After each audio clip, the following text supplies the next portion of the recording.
দেশের বিভিন্ন স্থানে ভয়াবহ ভূমিকম্প, উৎপত্তিস্থল নরসিংদীর মাধবদী, পুরান ঢাকার কসাইটুলিতে ৩ ও রূপগঞ্জে একজনের মৃত্যু। খুব ভয়ঙ্কর, আমার জীবনে এত বড় ভূমিকম্প অনুধাবন করি নাই কখনো। হঠাৎ করে দেখি যে মনে মাটি কাঁপতেছিল। শুরু হওয়ার পরে আমি বাইরে বের হয়ে গেছি, বাইরে যাওয়ার পরে দেখেছি বিল্ডিং কাঁপতেছে। খুবই আতঙ্কিত হয়ে আমরা দৌড়াদৌড়ি করে একজন একদিকে আমরা ছোটাছুটি শুরু করছি। আল্লাহ আমাদের ভাগ্য ভালো রাখছে, আমরা বেঁচে গেছি।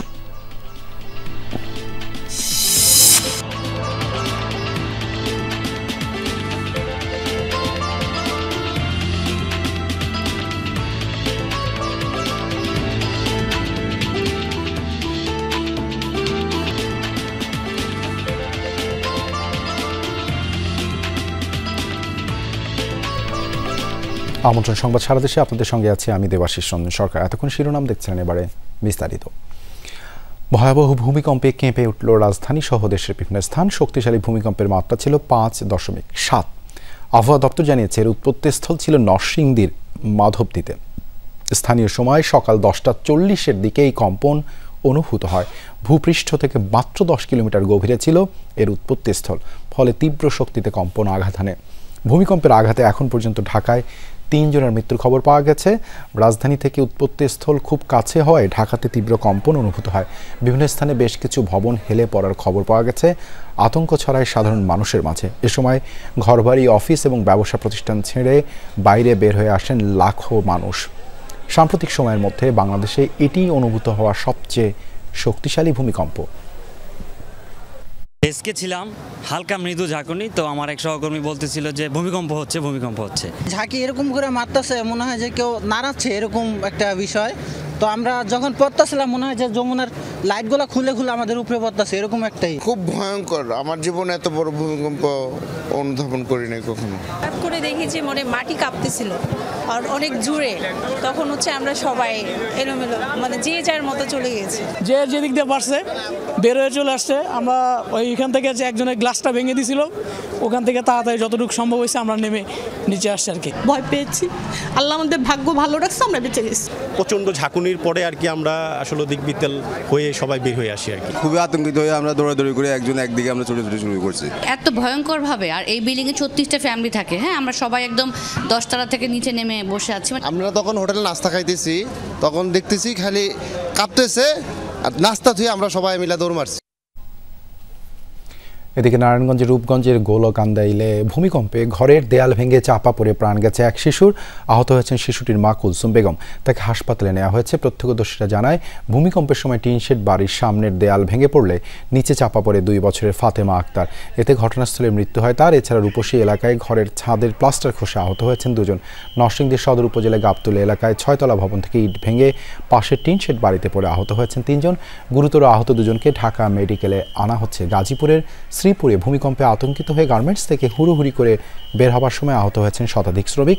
দেশের বিভিন্ন জেলায় শক্তিশালী ভূমিকম্প অনুভূত হওয়ার সাথে সাথে ঘরবাড়ি ছেড়ে আতঙ্কে বেরিয়ে আসেন বাসিন্দারা। ময়মনসিংহ, রাজশাহী, চট্টগ্রাম সহ বিভিন্ন স্থানে ভূমিকম্প অনুভূত হলেও এখনও বড় ধরনের ক্ষয়ক্ষতির খবর পাওয়া যায়নি। মানুষের মধ্যে আতঙ্ক বিরাজ করছে। অনেকটা ভয় পাইছি বলতে লিফটের মতন আপ ডাউন করতেছে। লিফট যেমন উঠলে যেরকম করে না, এরকম আপ ডাউন করতেছে। এরকম বেশি ভূমিকম্প আমি এ পর্যন্ত দেখি নাই। আমি যখন শুরু হয়েছে চা বানাচ্ছিলাম, তো শুরু হওয়ার পরে আমি বাইরে বের হয়ে গেছি, বাইরে যাওয়ার পরে দেখেছি বিল্ডিং কাঁপতেছে। আমার গার ভিতরে এখনো কাঁপতেছে। হঠাৎ করে দেখলাম অপারেশন থিয়েটারের সবকিছু জিনিস কেঁপে উঠলো। তাৎক্ষণিক আমার স্যার আমাকে বললো, সাকিব ভূমিকম্প। পরে আমরা তাৎক্ষণিক অপারেশন থিয়েটার থেকে দ্রুত নেমে চলে আসলাম। ভয়াবহ এই ভূমিকম্পের উৎপত্তিস্থল ঢাকা থেকে মাত্র 13 কিলোমিটারের মতো দূরে নরসিংদীর মাধবদীতে। এই ভূমিকম্পের বিষয়ে আমরা আমাদের সহকর্মীদের কাছ থেকে যেতে চাই। শুরুতেই ভূমিকম্পের উৎপত্তিস্থল নরসিংদীতে, সেখান থেকে যুক্ত হচ্ছেন সহকর্মী আয়ুব খান সরকার, এবং গাজীপুর থেকেও আমাদের আরেকজন সহকর্মী যুক্ত রয়েছেন। আয়ুব, ঢাকার এত কাছে উৎপত্তিস্থল আগে শোনা যায়নি, তো নরসিংদীতে ক্ষয়ক্ষতির কোনো তথ্য আছে কিনা আপনার কাছে এই মুহূর্তে?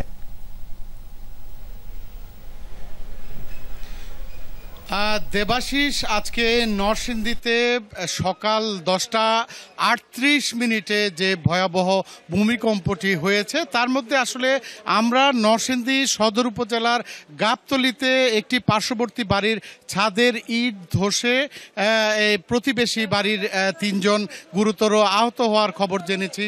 পাশাপাশি হচ্ছে এই ভূমিকম্পে ভীত হয়ে যারা অসুস্থ হয়েছেন এরকম 40 থেকে 50 জন মানুষ কিন্তু নরসিংদী সদর হাসপাতালে চিকিৎসা নিয়েছেন।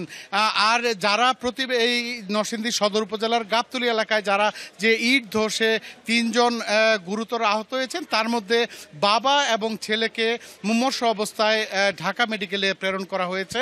আর আপনাকে জানিয়ে দিতে চাই দেবাশিস যে এখানে আসলে এখন যে নরসিংদী সদর হাসপাতালের জরুরি বিভাগে আমি রয়েছি, আপনি দেখতে পাচ্ছেন এখানে কিন্তু এই ভূমিকম্পের যে প্রকোপটা রয়েছে সেই ভূমিকম্পে ভীত হয়ে বিভিন্ন মানুষ অসুস্থ হয়ে কিন্তু হাসপাতালে এখনো আসছেন এবং তাদেরকে প্রাথমিকভাবে চিকিৎসা দিচ্ছেন হাসপাতাল কর্তৃপক্ষ। এবং এই সকালে আমরা এই হাসপাতাল কর্তৃপক্ষের সাথে কথা বলে যেটা জানতে পেরেছি যে এখানে এই হাসপাতালে সকাল থেকে এই পর্যন্ত 40 থেকে 50 জন চিকিৎসা নিয়েছেন। আর গুরুতর যে আহত বাবা এবং ছেলে তাকে ঢাকা মেডিকেল প্রেরণ করা হয়েছে। আর অন্যান্য নরসিংদী জেলার যে মাধবদী যে উৎপত্তি স্থলটি রয়েছে সেই উৎপত্তি স্থলের জায়গায় আসলে এখনো আমরা পুরোপুরি খবর আমরা এখনো পাইনি। আর যেখানেই আসলে এই ভূমিধস অথবা কোনো কিছুর খবর আমরা যেখানে পাচ্ছি সেখানে আমরা ছুটে যাচ্ছি। আর আপনাকে গুরুতর কিছু পেলে জানিয়ে দেওয়া হবে। দেবাশিস, ধন্যবাদ আয়ুব যুক্ত হবার জন্য। গাজীপুরে যুক্ত রয়েছেন গাজীপুর থেকে পলাশ প্রধান। পলাশ, ভূমিকম্পে গাজীপুরে কোনো ক্ষয়ক্ষতি বা হতাহতের খবর পেয়েছেন কিনা? দেবাশিস, যেহেতু নরসিংদীর পার্শ্ববর্তী জেলা কিন্তু গাজীপুর, সেক্ষেত্রে গাজীপুর একটি শিল্পাঞ্চল এলাকা, সেক্ষেত্রে ভূমিকম্প পরপর কিন্তু আমরা যে বিষয়ে খোঁজ খবর নিয়েছি যে কয়েকটি শিল্প কলকারখানার কিন্তু শ্রমিকরা হুড়োহুড়ি করে নামতে গিয়ে কিন্তু বেশ আহত হয়েছে। শ্রীপুর, গাজীপুর, সবচেয়ে বেশি টঙ্গীতে।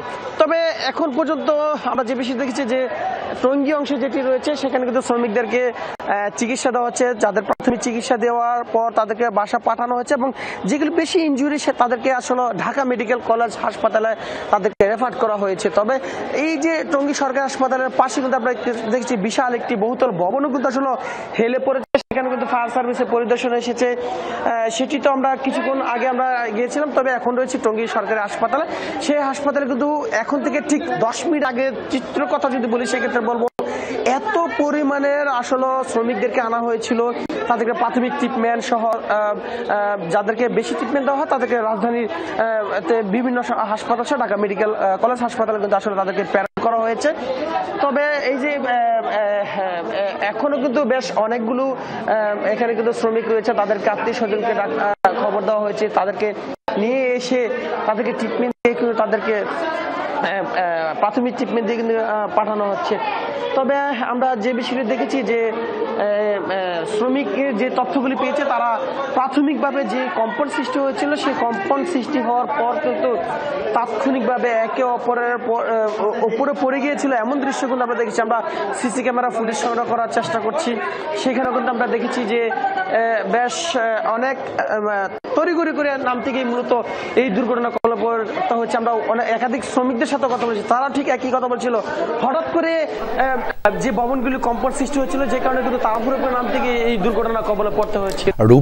নারায়ণগঞ্জের রূপগঞ্জ থেকে যুক্ত হচ্ছেন সহকর্মী জয়নাল আবেদিন জয়। রূপগঞ্জ তো একেবারেই ভূমিকম্পের যে উৎপত্তি স্থল মাধবদী সেখান থেকে খুবই কাছে। তো একটু আগে আমরা একটা খবরেও বলেছি যে সেখানে একজন 2 বছরের শিশু দেয়াল চাপা পড়ে মারা গেছেন। তার মা কুলসুম বেগমকে হাসপাতালে নিয়ে যাওয়া হয়েছে।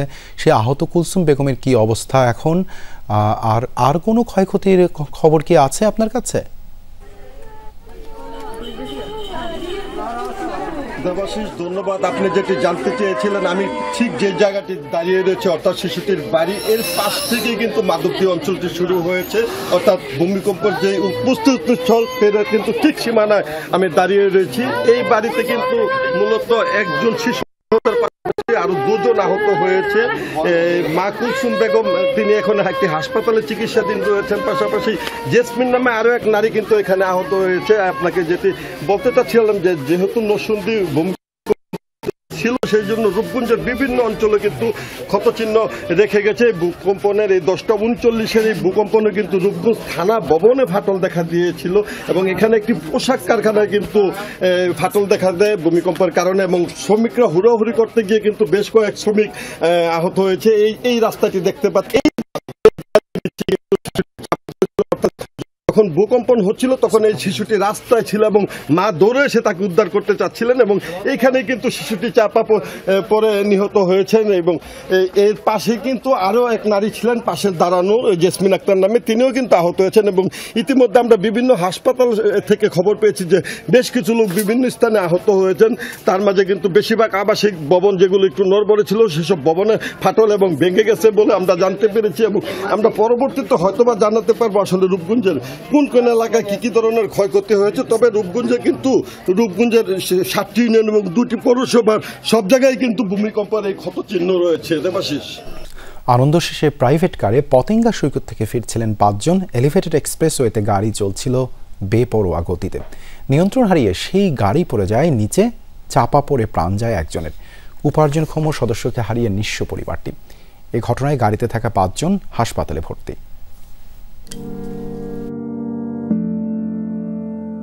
এই সান্ত্বনা কি পারবে তরুণ আলভির বাবা হারানোর শোক ভুলিয়ে দিতে?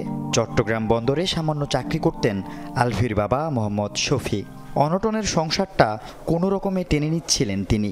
পরিবারের উপার্জনক্ষম সদস্যের জীবন কেড়ে নিল বেপরোয়া গাড়ি। প্রত্যক্ষদর্শীরা বলছেন গাড়িটি বেপরোয়া গতিতে এসে নিয়ন্ত্রণ হারিয়ে এলিভেটেড এক্সপ্রেসওয়ে থেকে প্রায় 50 ফুট নিচে পড়ে। এ সময় অফিস ফেরত সাইকেল আরোহী শফি চাপা পড়েন প্রাইভেট কারের নিচে। গাড়ির আরোহীরা প্রাণে বেঁচে গেলেও মারা যান শফি। আমার আশা ছিল যে আমি পড়ালেখা করবো, শেষ করে আমার আব্বুকে আমি সুখ শান্তিতে রাখবো। বুঝছেন, আমার কোনো আপন ভাই নাই যে আমাকে সাপোর্ট দিবে, আমি তো একাই। এখন আমার বাবা তো আমার হারিয়ে গেছে, এখন আমাদের ফ্যামিলিতে কেমনে চালাবো, আমার আম্মুকে আমি কেমনে চালাবো? পরিবারের সদস্যরাও মানতে পারছেন না এমন মৃত্যু। ঘটনার বিচার চাইছেন তারা। আর কি করে বুঝতে আর গুড়া বাইফ আর বাইফে তো কিছু নাই, আর তারা তো বিক্কে চাইতে না, আর ভাই জান কেন গেল সার্কল চালা বাসায় আসতেছে, ওর অফারটা কি হলো, ওর ফ্যামিলিটা কেমন করে চলবে? ওর আম্মা একটা সম্পূর্ণ অসুস্থ মহিলা। আর ঘর তো বাধা হয় নাই এখনো, ওনার ঘরের কাজ করতে হবে বলতে ওনারা আমরা বলতেছি যে ঘরের কাজ করার জন্য বলতে টাকা নাই, আমি কিভাবে ঘরের কাজ করব? চট্টগ্রাম বন্দরের রেস্ট হাউসে অস্থায়ী কর্মচারী হিসেবে কাজ করতেন শফি। তার মৃত্যুর খবরে হাসপাতালে ছুটে আসেন কর্মকর্তারা। সংশ্লিষ্ট কর্তৃপক্ষ যেন এগুলোতে নজর দেয় এবং আর যেন এভাবে প্রাণহানি না হয়। আমরা সত্যি মর্মাহত। আর চট্টগ্রাম বন্দরের পক্ষ থেকে একজন এই ধরনের অস্বাভাবিক মৃত্যুর কারণে নিহত কর্মচারীর জন্য যা যা করণীয় সেটা আমরা বন্দর কর্তৃপক্ষ থেকে তার জন্য অবশ্যই করব। কলেজ শিক্ষার্থী আলভি পড়ালেখার পাশাপাশি রাতে কাজ করেন একটি হাসপাতালে। বাবাকে হারানোর পর সংসারের দায়িত্বটা এবার তাকেই তুলে নিতে হবে কাঁধে। আল আমিন শিকদার, যমুনা নিউজ, চট্টগ্রাম। সাতক্ষীরা 2 আসনে বিএনপি প্রার্থী পরিবর্তনের দাবিতে মানববন্ধন করেছেন মনোনয়ন বঞ্চিত নেতা আব্দুল আলিমের সমর্থকরা। সকালে সদরের বিনের পোতায় সাতক্ষীরা খুলনা মহাসড়কের পাশে হয় এই কর্মসূচি। এ সময় মানববন্ধনকারীরা বলেন, শৃঙ্খলা ভঙ্গের অভিযোগে দল থেকে বহিষ্কৃত নেতার মনোনয়ন মেনে নেওয়া হবে না। সাতক্ষীরা 2 আসনে জেলা বিএনপির সাবেক সদস্য সচিব আব্দুল আলিমকে ধানের শীষের প্রার্থী করার দাবি জানান। দাবি আদায় না হওয়া পর্যন্ত আন্দোলন চালিয়ে যাওয়ার হুঁশিয়ারিও দেন তারা। ভাগ্য বদলের আশায় সমুদ্রপথে ইতালির উদ্দেশ্যে বাড়ি ছেড়েছিলেন মাদারীপুরের 3 যুবক। সমুদ্রপথে লিবিয়া পৌঁছানোর পর পাল্টে যায় দালাল চক্রের রূপ। তাদের নির্যাতন করে পরিবারের কাছ থেকে আদায় করা হয় আরও অর্থ। পরবর্তীতে নৌকায় ইতালির উদ্দেশ্যে যাত্রা করলে ভূমধ্যসাগরে সন্ত্রাসীদের গুলিতে নিহত হন ভুক্তভোগী 3 যুবক। পরিবারগুলোতে চলছে শোকের মাতম, মরদেহ ফেরত চায় তারা।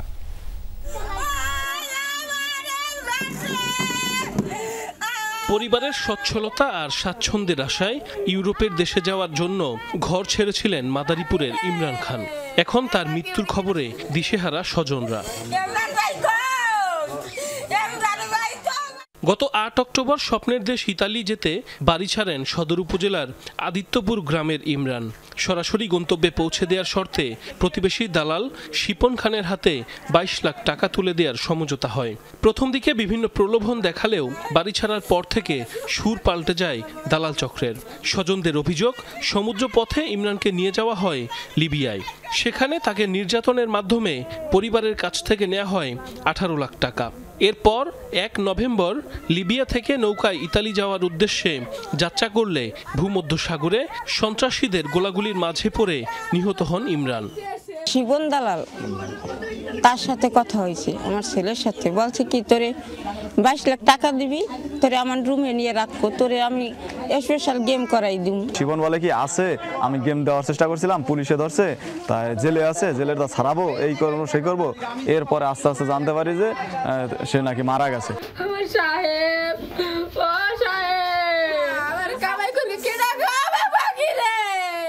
দালাল চক্রের খপ্পরে পড়ে ইমরানের সহযোগী হয়েছিল রাজৈর উপজেলার মুন্না তালুকদার এবং বাইজিৎ শেখ। তাদেরও হয়েছে একই পরিণতি। স্বজনরা খবর পান মৃত্যুর পর ৩ যুবকের মরদেহ সমুদ্রে ফেলে দেয়া হয়। ঘটনা জানাজানি হওয়ার পর লাপাত্তা দালাল চক্রের সদস্যরা। কইছে বডি কন্টাক্ট দিম, ভালো গেমে দিমু, ওদের নরমাল গেমে আমার ফলা হয়তো সমস্যা করে গেলাইছে। সংসার বড় ছেলে ওই কামে করে খাওয়াইতো, চুক্তিপত্র এসেছে ২০ লাখ, ২০ লাখই নগদ দেওয়া লাগবে। পুলিশ জানায় ভুক্তভোগীদের পরিবারের পক্ষ থেকে অভিযোগ পেলে নেওয়া হবে প্রয়োজনীয় ব্যবস্থা। পুলিশের একার পক্ষে সম্ভব না। আমি যারা মাদারীপুর বাসী আছে, যারা অবৈধ পথে লিবিয়াতে পাড়ি জমায়, যারা পরিবার আছে, তাদের সকলের সহযোগিতা হলে সম্মিলিত সহযোগিতা এটা প্রতিরোধ করা সম্ভব। দ্রুত দালাল চক্রের সদস্যদের আটক এবং বিচারের দাবি স্বজনদের। সাইফ আহমেদ, যমুনা নিউজ। এই ছিল সংবাদ সারা দেশের এখনকার আয়োজনে। এতক্ষণ সাথে থাকার জন্য ধন্যবাদ।